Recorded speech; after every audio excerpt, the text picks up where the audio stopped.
recognize that I'm between you guys and lunch, and we have quite a long presentation that we'll try to get through quickly, and I look forward to the discussion this afternoon. So just an outline of the presentation. I'm going to briefly touch on DEC's core water quality monitoring programs, a quick update about what we've been doing over the past couple of years, talk about the advanced HABs monitoring program, which is I think of most importance to many of you in here, talk about the 9-element plan and what our plan is for the monitoring and modeling and working with Department of State on that, and then next steps. So DEC has several core monitoring programs, both in the lakes and tributaries statewide. That includes our CSLAP program, which is our Citizen Statewide Lake Assessment Program, which we brought to all the Finger Lakes in 2017 in 2 sites on Skaneateles. We also did some rapid assessment surveys in 2018 as part of our tributary monitoring program. And we also are involved in some special studies too here in the Finger Lakes, including our winter limnology, which gets us out in the dead of winter, which is always fun.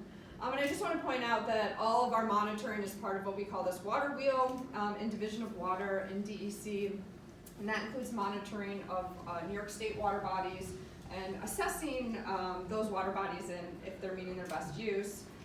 Creating reports for EPA. As many of you know, DEC is a Clean Water Act designee, so we enforce the Clean Water Act in New York State. Through that vision, we really try to take this integrated approach in managing New York State resources. So I briefly mentioned CSLAP. Here's a nice picture of Bill Dean, who's one of our CSLAP volunteers and has been for the past several years. As I mentioned, we started this program in 2017. It is a premier citizen science program in the country.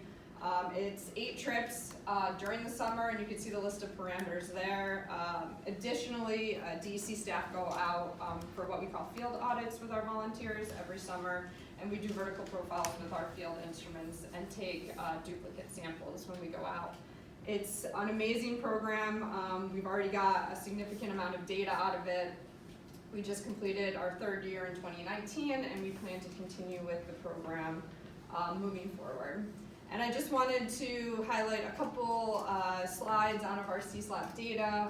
As I think Dave mentioned earlier, we have our CSLAP reports, which are available on the DEC website, which highlights specifically CSLAP and water quality data in the Finger Lakes. And I really encourage you to go online and check that out. We'll be getting into the 2019 data really shortly. So this is a snapshot of the Finger Lakes. You can see starting to the left in Canisius, we're working our way from west to east. So Skaneateles is right here. This is summer average total phosphorus concentrations in 2017, which is the light gray, and 2018, which is the dark gray. And I just wanted to showcase a few of the trophic indicators here. You can see that Skaneateles has very low phosphorus, as we all know, very oligotrophic lake, compared to not only the Finger Lakes, but also the New York State averages over here on the left. Here is for chlorophyll A. As I mentioned, Skaneateles has very low chlorophyll compared to both New York State and the rest of the Finger Lakes. Not a lot of differences between 2017 and 2018, but generally speaking, we saw lower TP, lower chlorophyll, and higher clarity from 2017 to 2018. I'm sure a lot of that has to do with the weather, but generally Skaneateles water quality has not changed much, as Dave alluded to, over the last 50 years.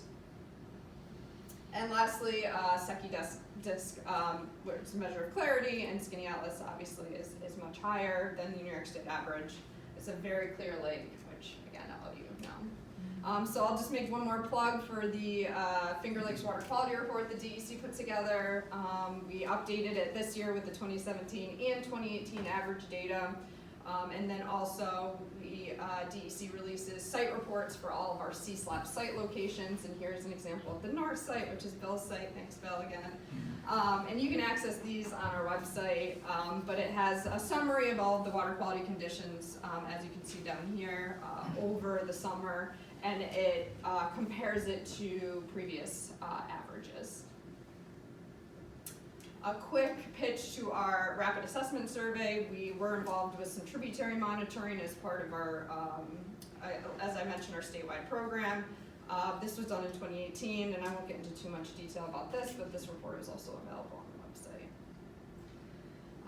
Our last kind of core program I wanted to mention was our Winter Limnology, which is a special study program that the Finger Lakes HAB decided to take on.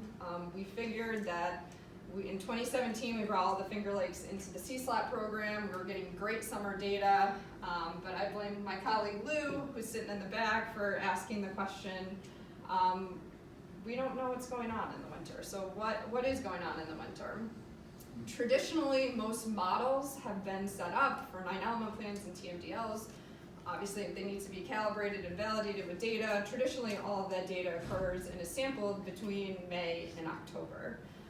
So there was a big question of what is going on in these lakes, particularly the ice-covered lakes, which is not Skaneateles, but you know, we really don't know what's going on. So in February of 2018, we started following the CSLAP summer, and we have continued on. We've already been out in December, and our plan is to go out in a few weeks. It's not always a really nice day on Skaneateles Lake, like that top picture. That bottom picture was taken in our first year. Yes, that's an inflatable raft, and yes, we went out on Skaneateles in those conditions in it. But as you can see, we collect a lot of data.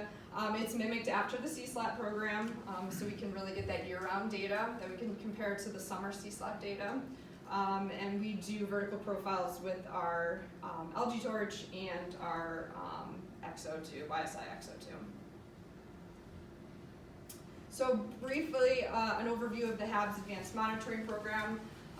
We have 4 main strategies to achieve the objectives of the overall Governor's Initiative for Advanced HABs Monitoring. We are going to talk in depth about A and D today. The platform monitoring, which Jennifer is going to talk about, and the intensive lake characterization, which I'm going to touch upon.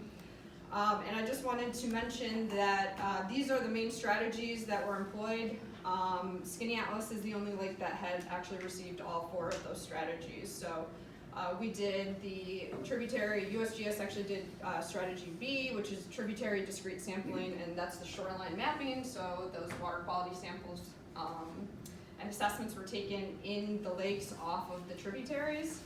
And then C was intensive water quality sampling upstream in the tributaries, so at the mouths of these tributaries prior to it entering the lake. We did the strategy C, the tributary monitoring at the 4 main tributaries to Skaneateles, as well as 2 additional smaller streams, 1 mile and Snow. And we did that in coordination with Dave's work. We made sure we weren't out there at the same time because a lot of our streams overlapped. And we also did that in coordination with Charlie's work to make sure we had as little overlap as possible. So here's just a nice diagram showing kind of all 4 of those strategies and approaches in general. So as I mentioned, we have approach A, which is the platform that Jennifer's about to talk about. Approach B is that in-lake mapping. Approach C is all the tributary monitoring. And then approach D is the intensive lake characterization. As I mentioned, Skaneateles received all 4 of those approaches. And you can just see how all of these approaches are integrated to really try to help us understand what the mechanisms, what the drivers of harmful algal blooms are, particularly in Skaneateles Lake, and if these lessons learned can be applied to other lakes statewide. Jennifer?